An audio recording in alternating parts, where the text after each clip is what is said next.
మామూలుగానైతే సర్కార్కు ప్రతిపక్షాల నడుమ దేని మీద పంచాయతీలు అవుతాయి? మీరు గా ప్రాజెక్టులు ఎంతగానో తిన్నారు మాకు తెలియదా? అబ్బచ్చా మీరు గా ప్రాజెక్టులు ఎంత నొక్కిరో మాకు తెలియదా? మీరు గన్నే ఇల్లు కట్టినరు, మేము ఇన్ని ఇల్లు కడుతున్నాం. ఇగో ఇట్లా రేషన్ కార్డులు, పింఛన్లు, దవాఖాన్లు, సర్కార్ పథకాల మీద లొల్లి పెట్టుకుంటారు. కానీ ఇప్పుడు ఇంతకంటే చాలా ముఖ్యమైన విషయం ఇంకోటి ఉందని అనిపిస్తున్నట్టున్నది లీడర్లకు.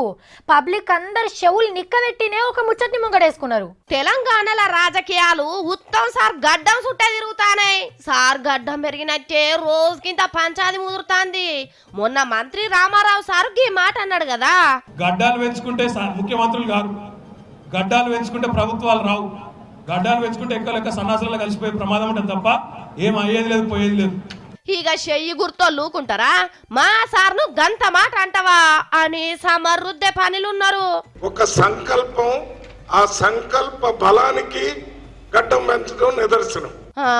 మల్లు రవి సార్ మాటలు ఇంట అంటే ఉత్తమ్ సార్ ఒట్టును గట్టు మీద పెట్టనిస్తట్లేడు కదా. ఉత్తమ కుమార్ రెడ్డి గారు ఉత్తముడు కాబట్టి ఆయన సొంత గడ్డం పెంచుకొని ప్రజలకు ఇబ్బంది లేకుండా చేసే కార్యక్రమం చేశారు. గడ్డం పెంచమని నువ్వే సలహా ఇచ్చినవా ఏంది సారు? గంతగానం విమ్మతిస్తున్నావు.